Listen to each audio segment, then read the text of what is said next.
दोस्तों आज के इस एपिसोड में हमारे साथ है अंशुमन शुक्ला जो कि इस पूरे एजुकेशन सिस्टम को पार करके एक अच्छी जॉब क्रैक की है एज अ डेटा एनालिस्ट, वो भी ओयो कंपनी में, ओयो होटल्स में, जो कि आपको पता होगा कि बहुत ही ज्यादा बढ़िया कर रही हैं अभी के टाइम पे।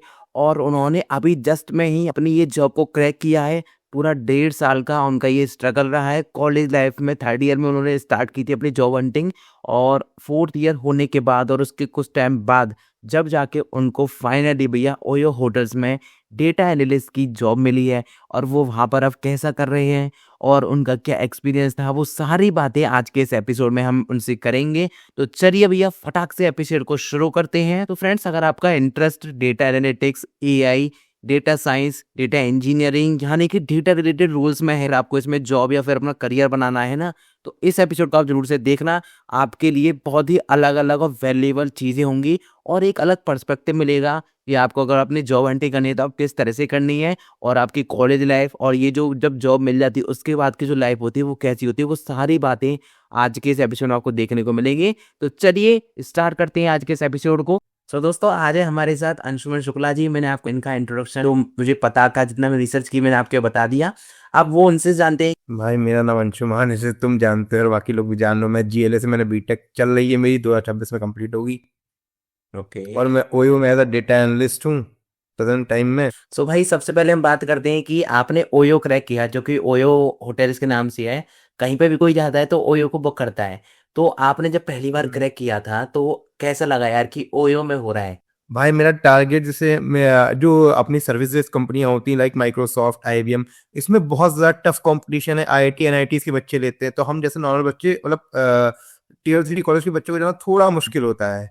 तो जो ये प्रोडक्ट बेस्ड कंपनी होती है लाइक स्विगी और ओयो एंड एक्सेट्रा एक्सेट्रा, जो प्रोडक्ट बेस्ड कंपनी है, उसमें थोड़ा आसान रहता है। और ये मतलब हायर भी मल्टीपल टाइम करती है, मतलब कभी जनवरी में हायर कर लिया, फिर मार्च में फिर कर लेंगी। तो उसमें थोड़ी अपॉर्चुनिटी तो बिल्डअप ज़्यादा रहता है। मैंने सीनियर से पूछा और एक दो और लोगों से पूछा, फिर they told me that product company में ज़्यादा स्कोप है, चीज़ें बहुत सही हैं। तो देन अप्लाई मल्टीपल टाइम, मैंने बहुत सारी जगह अप्लाई किया। मुझे खुद नहीं याद है मैंने 3rd ईयर से लेकर 4th ईयर के बीच में कितना अप्लाई किया है। हर एक जॉब पोर्टल पे, हर नेसेसरी साइट पे, और क्या बोलते थे तुम्हारे व्हाट्सएप ग्रुप पे, चैनल्स पे, इंस्टाग्राम चैनल्स पे, हर जगह मैंने अप्लाई किया। देन ओयो के अलावा स्विगी का भी एक तरफ से एक मैसेज आया हुआ था कि वो टेस्ट कराते हैं, मतलब एक सबके लिए टेस्ट होता है, जितने लोग अप्लाई करते हैं फुल टाइम टेस्ट होता है, तो वो देना होता है। उसे देने के बाद आपको क्या होगा, सेकेंड राउंड स्टार्ट करता हूँ। स्विगी का मैंने पहला टेस्ट दिया था, स्विगी का जो है टेस्ट भी अच्छा हो गया था मेरा, बट उसका रिप्लाई नहीं आया। मोस्टली केसेस में नहीं आता है। ओयू का रिप्लाई आया, ओयू ने सेकेंड टेस्ट में भेजा, फिर धीरे धीरे कंटिन्यूस चीजें होती रही। हाँ, तो इसका मतलब आपने जो भी स्टार्टअप कंपनी होते हैं, स्विगी हुआ, जोमेटो हुआ, इनके टेस्ट दिए हैं और फिर वहां पे आपका अनफॉर्चुनेटली नहीं हुआ, फिर आपने ओयो होटल्स का भी दिया। तो कॉन्टिन्यूस में मतलब कि आपका ओयो होटल्स क्रैक हो गया है इस तरह से। भाई बस बाय लक क्रैक हो गया। इससे पहले कॉलेज में कंपनी आई थी कंसल्ट एज ग्लोबल नाम से, ओके। उसमें भी मेरा हो गया था। उसका सब कुछ अभी भी, मतलब उसकी ज्वाइनिंग डेट तो नहीं आई है, बट उसका सब कुछ हो गया। सबसे पहले मेरा उसमें हुआ था, कॉलेज में कंपनी आई थी in the month of December, उसमें मेरा हो गया था कंसल्ट एज ग्लोबल में as a technical analyst. Okay. But यार ओयो में हो जाता है और फिर किसी और कंपनी में हुआ तो कोई भी इंसान ओयो ही प्रेफर करेगा। नहीं, बिल्कुल बिल्कुल, क्योंकि ओयो का नाम भी बहुत है और फिर उसमें मतलब कि बहुत सारी बेनिफिट्स पर्क्स भी होते होंगे, तो उनके बारे में हम हाँ आगे भाई, बात बहुत करेंगे। benefits है। अच्छा, तो सबसे पहले हम बात करते हैं, आपने data analyst, as a data analyst आप अपना इसमें गए थे। तो उसमें जो मुझे जो आइडिया है या फिर जितना भी हमने सुना है कि पाइथन, एसक्यूएल, एक्सेल और पावर बीआई चार चीजें होती हैं। तो इसमें सबसे ज्यादा वेटेज क्या रहता है, सबसे ज्यादा किसका वेटेज रहता है और कोई सबसे क्रैक ज्यादा करेगा? रेटेड भाई रहता है तुम्हारा एसक्यूएल का। ओके। डेटा एनालिस्ट मतलब ही आपका डेटा हो गया, तो डेटा तो डेटाबेस में होगा, और डेटाबेस को एक्सेस करने के लिए में एसक्यूएल चाहिए होगी भाई। ओके। तो मेन रोल तुम्हारा एसक्यूएल का ही है। और इसके बाद अगर एसक्यूएल नंबर 1 है, अगर एसक्यूएल अच्छे से आती है, फिर उसके बाद कौन से सेकंड पे होगा? Advance Excel. Advance Excel. Okay. आपने जैसे बता दिया कि आपने रिजेक्शंस भी आपने 2 से 3 फेस की थी, लेकिन फिर भी आपने अच्छी सी क्रैक की। तो सबसे इंपॉर्टेंट होता है कि रिज्यूमे, क्या रिज्यूमे का कोई इम्पैक्ट पड़ता है? कोई आपको पर्सनली नहीं जानता है कि आप कैसे हो, कृष्णा कैसा है या अंशुमान कैसा है, कोई नहीं जानता है। They check you on the basis of your resume, तुम्हारा रेज्यूमे कैसा है, तुमने रेज्यूमे क्या स्किल्स लिखी हैं, और they are align with that job role ना। और तुम्हारे जो प्रोजेक्ट हैं वो अच्छे हैं कि नहीं है, बहुत सारे प्रोजेक्ट लाइव हैं कि नहीं है। बेसिकली लोग ये देखते हैं, जो कंपनीज के एचआर वगैरह यही देखते हैं। तो resume is the basic step and most important step in the career. मेरे हिसाब से मतलब मेरा सजेशन है कि किसी का भी रेज्यूमे स्कोर 80+ तो होना चाहिए। 80+ वालों के नीचे की वैल्यू नहीं है। मतलब कॉलेज में कंपनी आ रही है, that another part of life. But जो मैं ऑफ कैंपस की बात कर रहा हूँ, कि मोस्टली हमें मतलब जरूरत होगी कि 80% से ऊपर हमारा स्कोर हो रेज्यूमे। ओके, तो कम से कम 80+ ATS हो, तो ये ATS हम कहाँ पे चेक करें? बहुत सारी फ्री वेबसाइट्स हैं भाई, सुनो, बहुत सारी फ्री वेबसाइट्स हैं जो गूगल पे अवेलेबल है। आप डालो एटीएस स्कोर, बहुत सारी वेबसाइट है, आपको आ जाएंगी। फिर आप सब पे चेक कर लो। जब मोस्टली सब में आपका 75-70 ऊपर आ जाएगा, समझ जाओ आपका 80+ है भाई। 80+ का, ओके। इसमें आप चैट जीपीटी की हेल्प ले लो। चैट जीपीटी हम अपने एग्जाम वगैरह में यूज करते हैं, that is another thing. Chat GPT से बहुत हेल्प करता है। चैट जीपीटी से मैंने कई बार रेज्यूमे बोला कि मेरे रेज्यूमे का स्कोर 80-90 कर दो, तो वो फिर 75-70 तक पहुंचा देता है आराम से। उसमें चीजें वर्ड्स डालेगा। बेसिकली जो हमारे वर्ड्स होते हैं, कुछ कुछ बेसिक वर्ड्स हैं जो हमारे वो चेंज कर देता है, जिससे वजह से हमारे रेज्यूमे में बहुत ज्यादा इम्पैक्ट पड़ता है। सो मतलब कि अगर हम कोई वेबसाइट पे कुछ पे ना जाए, हम चैट जीपीटी तो मोस्टली सभी यूज ही करते होंगे, क्योंकि आजकल तो सभी का हाँ भाई, इंटीग्रल पार्ट हो गया है। तो कोई भी अगर जॉब के लिए अप्लाई करो, तो अपना रिज्यूमे जो भी बना रखा है उसको डाल दो, और जेडी जो भी जॉब डिस्क्रिप्शन है किसी कंपनी का उसको डाल हाँ दो, बिल्कुल और फिर बिल्कुल। उससे मैच कराओ और एटीएस अपना बढ़ाओ। इसी तरह से अगर अप्रोच बस करते दो, बस अच्छा बस एटीएस हो जाएगा। बिल्कुल भाई, बस ये मतलब बहुत बेसिक और बहुत इंपॉर्टेंट स्टेप है जो तुमने बताया। ये अगर हम करते हैं ना, तो हमारा रेज्यूमे एटीएस फ्रेंडली आराम से हो जाएगा विदाउट एनी इशू। पॉइंट है कि रिज्यूमे इंपॉर्टेंट है ऑफ कैंपस के लिए, ऑन कैंपस के लिए इतना इंपॉर्टेंट नहीं है। ऑन कैंपस के लिए भी भाई इंपॉर्टेंट है, क्योंकि बच्चे तो बहुत सारे होते हैं। ऑन कैंपस के लिए इंपॉर्टेंस है रेज्यूमे की। बच्चे बहुत होते हैं ऑन कैंपस में। ये तो है, ये तो बिल्कुल है, किसी भी कॉलेज में भाई वो कैसे शॉर्टलिस्ट करेंगे कॉलेज भी? अगर उन्होंने सीपीआई का क्राइटेरिया लगा दे, सीजीपीए का क्राइटेरिया हटाने के बाद भी एक क्राइटेरिया बोलता है कि हम रेज्यूमे देख लेते हैं बच्चों का। फिर उन्हें तो शॉर्टलिस्ट करने वालों 1,000 बच्चे आए, तो उन्हें शॉर्टलिस्ट करना है, तो सीजीपीए की बेसिस पे कर लिया। फिर उन्हें लगता है कि बच्चे अभी भी बहुत ज्यादा है, तो फिर उन्हें सीजीपीए का क्राइटेरिया हटाने के बाद हमारे रेज्यूमे का क्राइटेरिया लगा दे। किसी का रेज्यूमे 70+ है, 80+ है, 85+ है, तो वो उन बच्चों को ले लेते हैं। ओए हो गया, उसके बाद आपका रिज्यूमे हो गया। हाँ तो आपके रिज्यूमे से इंटरव्यू में क्या क्या क्वेश्चंस पूछे गए थे, जो आपको आइडिया है कि यार ये क्वेश्चंस मोस्टली डेटा एनालिस्ट के रोल के लिए, डेटा के रोल्स के लिए पूछे जाते हैं? पहली बात तो जो हमारा रेज्यूमे उसमें वही लिखना चाहिए जो तुम्हें आता है। ऐसा कोई भी स्किल या ऐसा कोई भी प्रोजेक्ट मत डाल देना कि तुम्हें आता नहीं हो, तुमने उसके बारे में लिख दिया है।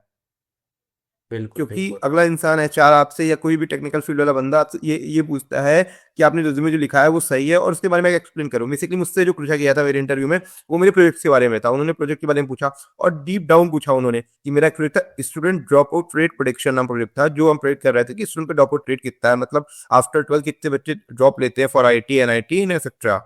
हम्म। भाई हमने वो देखा था पूरा। तो उस प्रोजेक्ट पे उन्होंने बहुत सवाल पूछे कि हमने क्या क्या यूज किया है, पांडास क्यों यूज किया है, पांडास के अंदर ही बहुत कुछ होता है, लैम्डा वगैरह, वो भी उन्होंने पूछा। क्वेश्चंस विजुअलाइजेशन की ज्यादा थे। अगर हम देखें तो एसक्यूएल के बाद पाइथन पूछते हैं। बहुत बहुत ज्यादा पाइथन पूछते हैं भाई। पाइथन आपको बेसिक तो आना ही चाहिए, बेसिक। एडवांस भी नहीं, इतना एडवांस भी नहीं पूछते, बेसिक और मीडियम लेवल का पूछते हैं आपको इन the field of data analyst. और अब डेटा साइंटिस्ट के लिए अप्लाई कर रहे हो, तो फिर आपको एडवांस भी आनी चाहिए। मतलब डेटा एनालिस्ट की ऐसा कोई जरूरी नहीं कि बहुत आप हाई लेवल सीखो। ठीक है, आप लूप्स वगैरह सीख लो, सारी लाइब्रेरीज सीख लो, लाइब्रेरीज के भी डीप डाउन सीख लो। एक लाइब्रेरी बहुत इंपॉर्टेंट है, बहुत trending in the field of AI और in the field of data analyst, that is OS, operating system नाम की एक लाइब्रेरी होती है। बहुत ट्रेंडिंग है, बहुत ज्यादा लोग आजकल इसे यूज भी कर रहे हैं। भाई ये तो हमने अपना बात कर लिया कि अगर हम टेक्निकल की बात करते हैं सारी। अब जब आपका जब इंटरव्यू क्रैक हो गया, तो आपको मतलब कुछ आइडिया लगा था कि यार इंटरव्यू मेरा हो गया है, अब तो मैं आराम से जॉब ले लूंगा, या फिर ऐसा था कि यार बेकार हुआ है और जॉब तो शायद ही आएगी, तो अगली की तैयारी कर दिया, ऐसा कुछ था क्या? मुझे जब मेरा ओयो ने मेरे 2 इंटरव्यू लिए थे, 2 टेक्निकल इंटरव्यू, एक एचआर इंटरव्यू। पहले टेक्निकल इंटरव्यू में लगा था कि अब सेकंड इंटरव्यू तो नहीं होगा मेरा, क्योंकि उन्होंने पढ़ाते ही मतलब बहुत सारे क्वेश्चन पूछ लिए। यार इतना एसक्यूएल तो मुझे तब नहीं आता, अब तो बहुत कुछ आ गया, मैंने इंडस्ट्री में लेके चीजों को सीखा, शॉर्टकट सीखे। पहले मुझे नहीं आता था इसका। आता था, मैं एसक्यूएल आता था, एक मीडियम लेवल का था, एडवांस नहीं आता था एसक्यूएल। हम्म। क्योंकि मुझे लगा था कॉलेज में है, एडवांस सीख क्या करेंगे, ये तो सबसे बड़ी गलती रही। मतलब मेरा सजेशन ये है कि आपको एसक्यूएल बिल्कुल बेसिक टू एडवांस आना ही चाहिए, चाहे वो डेंस फंक्शन हो, कुछ भी हो, आपको सब कुछ आना चाहिए। मोस्ट इंपॉर्टेंट जो यूज करते हैं हम, डेंस फंक्शन, एक टॉपिक है, डेंस रैंक उसे कहते हैं हम, डेंस रैंक। ये बहुत इंपॉर्टेंट टॉपिक है डेंस फंक्शन नाम से, तो वो एसक्यूएल में हर बंदे को आना चाहिए। वो इंडस्ट्री में डिमांडिंग टॉपिक है और हर जगह हम उसे यूज करते हैं। और मुझे वो नहीं आता था, तो उन्होंने पूछना शुरू किया, तो मैं जवाब नहीं दे पाया। तो मुझे लगा कि टेक्निकल राउंड जो हमारा इंटरव्यू था उसमें मैं बाहर हो जाऊंगा। बट 15 दिन बाद उनका मेल आता है कि हम टेक्निकल राउंड 2 आपका ले रहे हैं। तो टेक्निकल राउंड 1 थोड़ा बेकार गया था, टेक्निकल राउंड 2 बहुत अच्छा गया, क्योंकि मैंने वहाँ पढ़ लिया था, मुझे लगा था ना कि अब इतना आगे पहुंच गए हैं तो इंटरव्यू तो क्रैक कर लेना चाहिए। उसके बाद जब और टेक्निकल 2 हो गया तो एचआर में भी ऐसा होता है कि चांसेस की निकल सकते हैं या फिर वो नॉर्मल होता है? भाई बहुत कम होती है, मतलब 10%, देखो 90% आप सिलेक्ट हो जाओगे, 10% चांस रहते हैं कि आप बाहर हो जाओ। एचआर में किस तरह से आपसे बातें करते हैं, क्या मतलब एक्चुअली में देखना क्या चाहते हैं एचआर में जो राउंड होता है? भाई वो तुम्हारी कम्युनिकेशन स्किल, तुम्हारा बिहेवियर, तुम्हारा पॉजिटिव एटीट्यूड देखना चाहते हैं टुवर्ड्स योर कंपनी। भाई इसके बाद आपके जब एचआर क्लियर हो गया, सब क्लियर हो गया, तो उसके बाद आपका जो मेल आया था ज्वाइनिंग लेटर का जो भी था, और उसके बाद ज्वाइनिंग आपने कब की? तो उसमें जो गैप था तो उस टाइम पे कैसा लगा कि यार क्या होगा, और फिर आगे जब आप कंपनी में पहले दिन गए तो कैसा था सब? बिल्कुल शॉकिंग होता है, बिल्कुल नया होता है, तुम्हें चीज समझ में भी नहीं आ रही होती है और क्या क्या होता है। मैं बता रहा हूँ, जो मेरा पहला एक हफ्ता था वो बहुत ज्यादा इंटरेस्टिंग था। पहले 4 दिन बहुत ज्यादा इंटरेस्टिंग है, लोगों से मिलना, ऑफिस में लोगों ने बताया कि मैं ऐसा काम करते हैं, नई नई चीजों को पता चला, डेटाबेस एक्सेस कैसे करते हैं, डेटाबेस कैसे काम करते हैं, पूरी टीम से मिलाया। तो पहले दिन में फिर जब एक हफ्ता बदल गया, हमारा चेंज हो गया एक हफ्ते के बाद, फिर उन्होंने काम धीरे धीरे बताना शुरू किया, दे स्टार्टेड माई ट्रेनिंग, और उन्होंने धीरे धीरे बताना शुरू किया।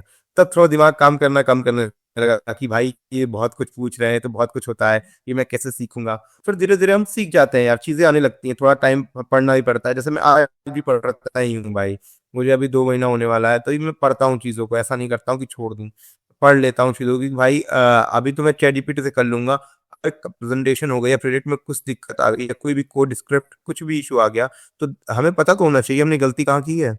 तो चीजों को बिल्कुल। सीखते रहना चाहिए भाई, मेरी ये पर्सनल एडवाइस है। दूसरा, तुमने जो पूछा कि जो है वो जो ऑफर लेटर और ज्वाइनिंग के बीच का जो डिफरेंस था, वो बहुत ज्यादा सही था भाई। मतलब वो लगा ना कि अब उनका एक मेल आ गया कि वी हैव सिलेक्टेड यू, और उन्हें एक ऑफर लेटर जनरेट कर दिया। फिर उन्होंने बोला कि जो है we will do your joining by 12 January. Best चीजें जो हो सकती थी। और ये आपके होम टाउन में थी कि आप बाहर जाना पड़ा है आपको, आपके पास में थी जो ये कंपनी जहाँ पे आपकी लोकेशन थी जॉब की? नहीं नहीं नहीं भाई, मैं हूँ लखनऊ से बेसिकली, और ये कंपनी तो गुड़गांव में है। तो ये सब कुछ ऑनलाइन हुआ था भाई, उनका सब कुछ mode of interview and mode of test सब कुछ ऑनलाइन था। उनका टेक्निकल इंटरव्यू 2 था वो ऑफलाइन था। हम्म। बट इन केस उनका कुछ सिनेरियो चेंज हुआ, मेरे अलावा बहुत सारे बच्चे थे, 15 बच्चे शॉर्टलिस्ट हुए थे मुझे इंक्लूड करके। उन हम्म। 15 बच्चों को ही उन्होंने पहले उन्होंने बोला कि we will conduct offline technical interview 2। Then उनका कुछ प्लान चेंज हुआ, जो भी कंपनी का इशू रहा, फिर उन्होंने वो भी ऑनलाइन ही कर दिया था। ओके। सो कंप्लीट रिमोट आपने दिया था अपने इंटरव्यू में? कोई चांस रहता है जैसे कहते हैं कि यार ऑनलाइन होगा तो देख लेंगे, हो जाएगा, ये हो जाएगा, कर लेंगे कुछ ना कुछ, तो ऐसा कुछ भाई होता कुछ नहीं है? हो पाता है भाई, जो सामने बंदा बैठा है वो भी हमारे फेस से ही गया है। Hmm. Is not direct manager, is not direct HR, वो भी हमारे फेस से स्टूडेंट रहा है, उसे ही पता है कि कैसे बच्चे करते हैं। तो वैसे जैसे मैं तुमसे इंटरेक्शन कर रहा हूँ तो तुम्हें पता चल रहा है कि भैया कुछ नहीं कर रहे हैं या मैं कुछ और नहीं कर रहा हूँ, वैसे ही बात कर रहा हूँ, तो उन्हें पता चल जाता है अगर मैं किसी भी चीज का, हाँ थोड़ा बहुत हो जाता है भाई। एक फ्रेंडली बात बताता हूँ, थोड़ा बहुत आप कर सकते हो अगर आपके साथ आपका दोस्त है, मेरे दोस्त थे, उन्होंने थोड़ी बहुत हेल्प की तो मेरा हुआ। और थोड़ी बहुत हेल्प भाई लगती ही है बेसिकली। हम्म। बिल्कुल बिल्कुल। ये समझो आप पूरा डिपेंडेंट हो जाओगे तो नहीं हो पाएगा भाई, आपको आना भी चाहिए। कहीं आप गलती करते हो, कहीं फंसते हो, तो हेल्प कर देगा कोई बंदा, लेकिन ऐसा नहीं कर सकते क्योंकि सामने वाले इंसान को पता चल जाता है कि आप क्या कर रहे हो, चीटिंग कर रहे हो, क्या कर रहे हो। अभी तक कितना टाइम हो गया आपको कंपनी ज्वाइन किए? और 2 महीने होने वाले हैं भाई। 2 महीने होने वाले हैं, तो 2 महीने में आपने बहुत सारी नई नई चीजें सीखी होंगी। तो कोई ऐसी एक चीज या फिर कंपनी के बारे में कुछ ऐसी अच्छी बात जो हो आप शेयर करना चाहोगे? वो ये बहुत ही अच्छी, मतलब कॉर्पोरेट लाइफ बहुत ही अच्छी हो कि फ्लेक्सिबल है, मतलब there is no joining time, there is not of time, कि आप कभी भी आओ, मतलब उन्हें काम से मतलब है आपके, आप चाहे पूरे दिन मत आओ, आप घर से काम करो, उन्हें बता दो बस मैनेजर को, उन्हें काम से मतलब है। आप 8 से 5 वाला शिफ्ट नहीं है कि 9 बजे आप आते हो, 5 बजे जाते हो, 10 बजे आते हो, 6 बजे जाते हो, वो फ्लेक्सिबल है। आप 11 बजे आओ, लेकिन आपका अगर काम 4 बजे खत्म हो जाए तो आप चले जाओ। ओके। तो इसका मतलब है कि आपकी फिक्स्ड डेली टास्क होता होगा, ये टास्क आपको करने हैं 2-3 घंटे 4 घंटे मैक्सिमम, आप खड़ जाओ कंप्लीट निकल जाओ आराम से अपना? भाई टास्क तो नहीं होता है, मतलब ये हर एक कंपनी करती है, उनका एक टिकट पोर्टल होता है, टिकट खोलते हैं, उसमें टिकट में डाउट्स और जो भी प्रोजेक्ट हम काम करें, जो उसमें चीजें करनी होती है वो रहते हैं। दिन के कम से कम 10-12 टिकट तो रहते हैं, और एक टिकट आपका कम से कम 1 घंटा मांग लेता है। तो तो इसका भाई मतलब तो 12 घंटे हो गए अगर 12 टिकट से तो। हाँ भाई, 10-12 टिकट होते हैं, तो ये तुम्हारी कैपेबिलिटी पे है भाई। जैसे मेरे फ्राइडे की वापस, फ्राइडे मुझे जो और जल्दी निकलना होता कि फ्राइडे थोड़ा चिल करेंगे, मतलब ये कॉमन दिमाग में होता है कि पूरे हफ्ते मेहनत की है तो फ्राइडे चिल करेंगे। तो फ्राइडे में सुबह बैठ जाता हूँ 11 बजे, फिर खत्म कर देता हूँ 6 बजे से सारे टास्क। टिकट 8-10 जितने भी हों भाई, वो तो आपकी स्पीड पे, जैसे अब नए जब मैं नया था तो मुझे टिकट के बारे में कुछ पता नहीं था, तो 2 हफ्ते तो मैं पूछता रहा सीनियर से कि सर ये बता दो, सर ये बता दो कैसे होता है। फिर चीज़ें धीरे-धीरे पता चलती रहीं। तो यार अब एआई का इस्तेमाल करो, धीरे-धीरे टिकट अपने आप ही क्लोज़ करते चलो, थोड़ा-सा टास्क करते चले जाओ। ओके। सो आप as a data analyst mainly आपका क्या रोल रहता है? बेसिकली मैं ऐसा कुछ नया तो नहीं कर रहा हूँ या कुछ मैं बड़े बड़े प्रोजेक्ट पे नहीं काम कर रहा हूँ। मैं सिंपली एक छोटा-सा मिनी प्रोजेक्ट है, एक एक टीम के अंडर काम कर रहा हूँ। तो मुझे अभी कोई बड़े टास्क तो नहीं दिए गए हैं क्योंकि वो 6 महीने बाद ही देंगे, क्योंकि मुझे भी बहुत कुछ नहीं आता, उन्हें भी पता है मुझे नहीं आता है।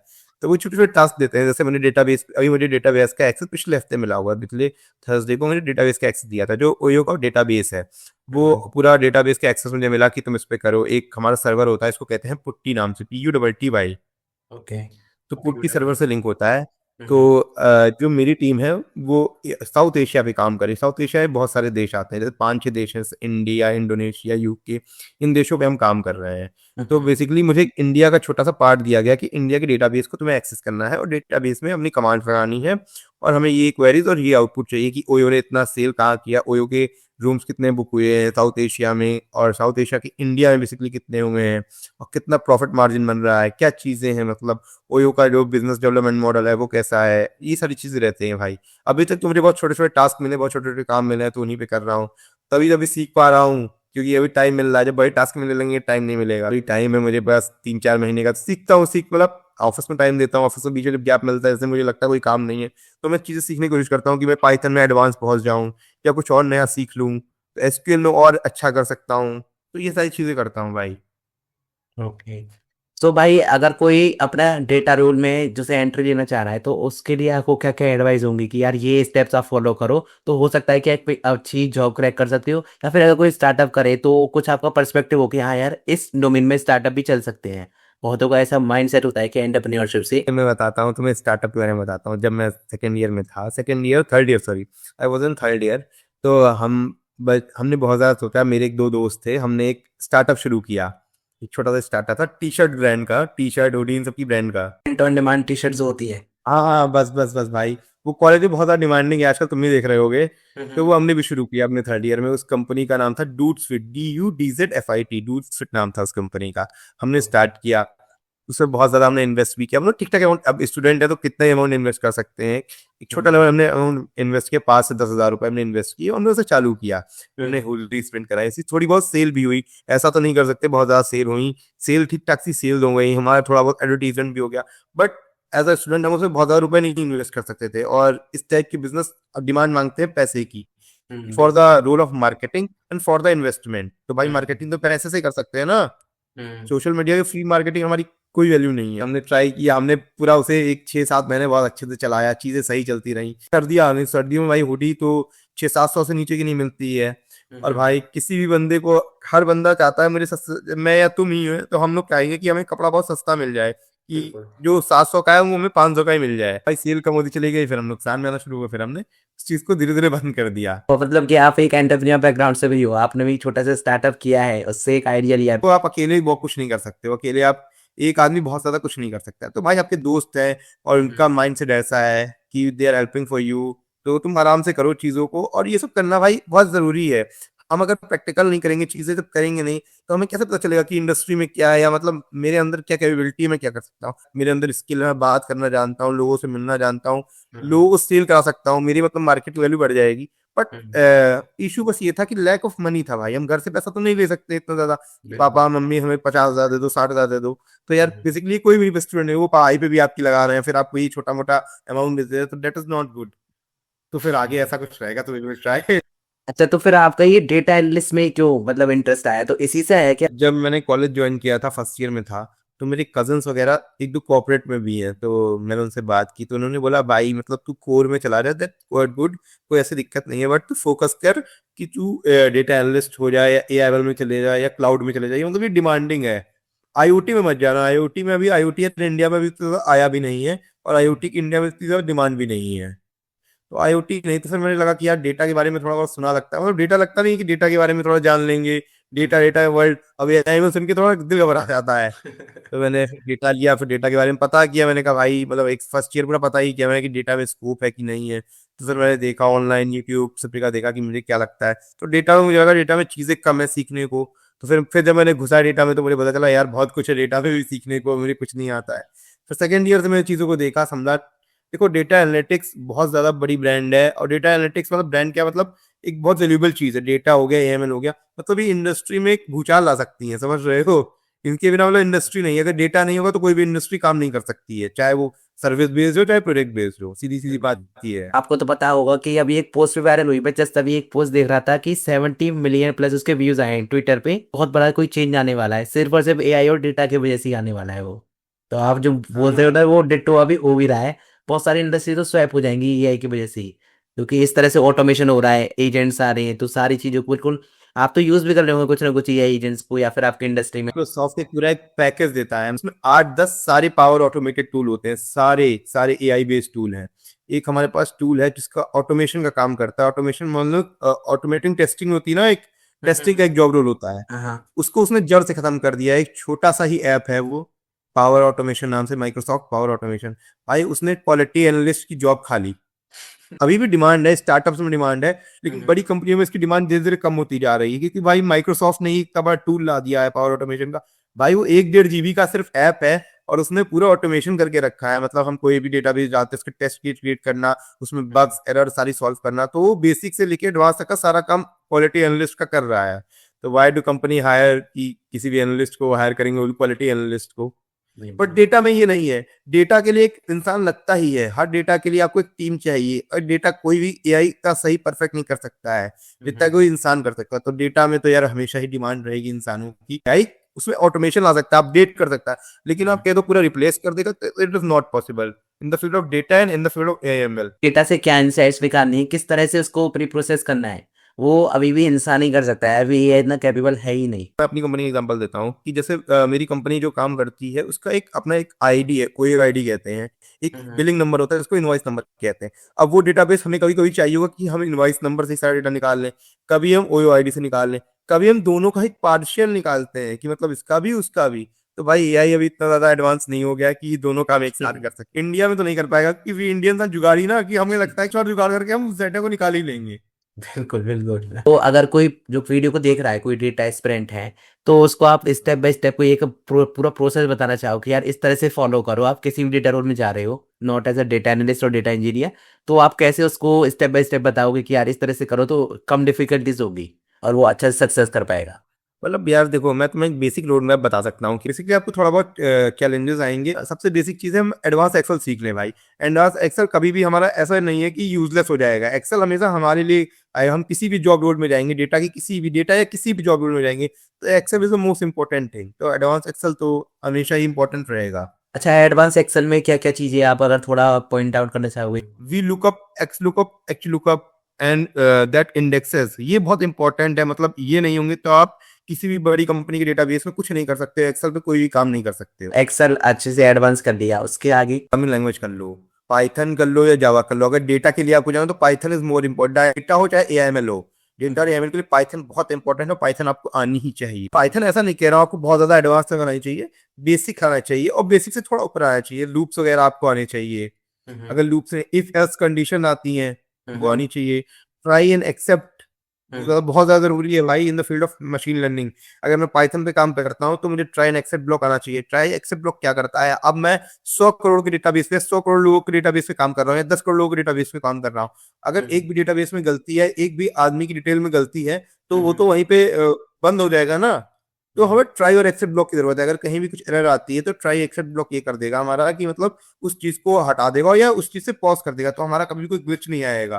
तो ये सब चीजें तो भाई पाइथन में ही सीख सकते हो। अच्छा, ये दो हो गई, एक तो पाइथन, एक एडवांस एक्सेल और एसक्यूएल, ये तो 3 मस्ट हो गई। इसके बाद जब ये आ ली, उसके बाद क्या करना है। अब आ जाओ डेटा विजुअलाइजेशन पे।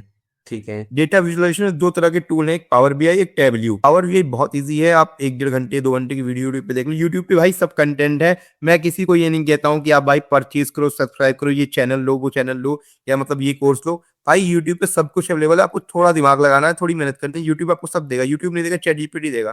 तो फालतू में सब्सक्रिप्शन लेके या वो चैनल वो कोर्स लेके फालतू पैसे नहीं वेस्ट करने। अगर आपको सर्टिफिकेशन करना है तो सर्टिफिकेशन आप कर लो पैसे लेके, लेकिन आपको कभी कुछ सीखना है तो YouTube is big thing. YouTube पे बहुत कुछ है, आप घूमो देखो उसे, यूट्यूब पर आप थोड़ा घूमोगे देखोगे चीजों को पता करोगे तो यूट्यूब आपको बहुत कुछ देगा। यूट्यूब पे अगर तुम्हें कुछ लगता है तुम्हें समझ में नहीं आता, उसे चैट जीपीटी में डालो उस लिंक को, तो समराइज कर देगा चीजों को।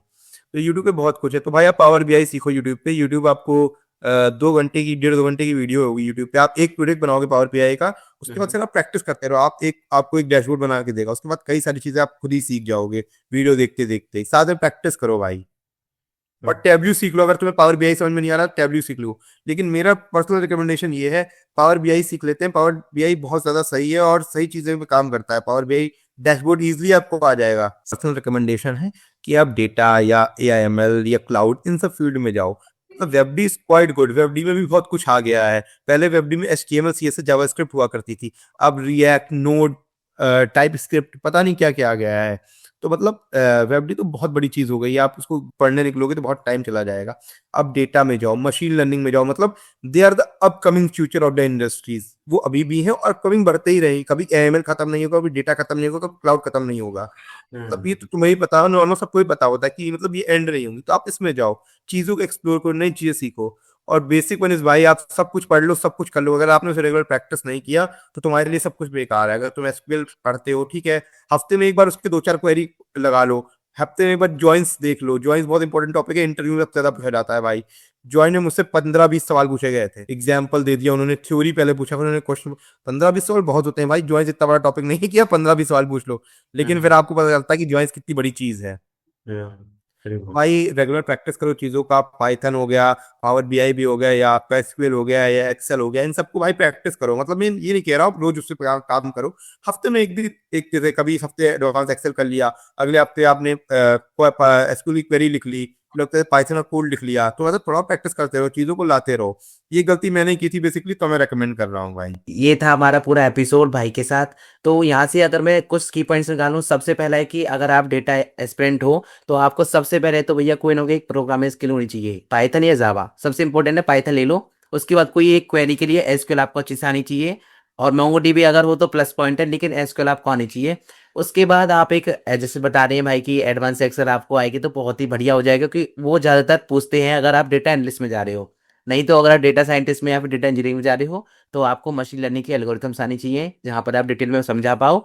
बस यही थे 3 4 मेन पॉइंट्स। और हाँ, कंसिस्टेंसी जो कि भाई बता रहे हैं, और मैंने आपको ये बताया था कि स्टार्टिंग में भी 1.5 साल भाई ने एफर्ट किया, तब जाके ओयो में उनका सिलेक्शन हुआ है। पहले रिजेक्शन हुई थी, लेकिन वो डिमोटिवेट नहीं हुए, फिर भी वो लगे रहे और फाइनली उन्होंने एक अच्छी कंपनी क्रैक कर ली है। और देखिए कितने आराम से अपना शेयर करने सारी इन्फॉर्मेशन, सारी नॉलेज। तो यहीं पे हम एंड करते हैं अपने इस पॉडकास्ट को। मिलते हैं आपको एक और नए एपिसोड में एक और नए मजेदार गेस्ट के साथ। तब तक के लिए नमस्कार।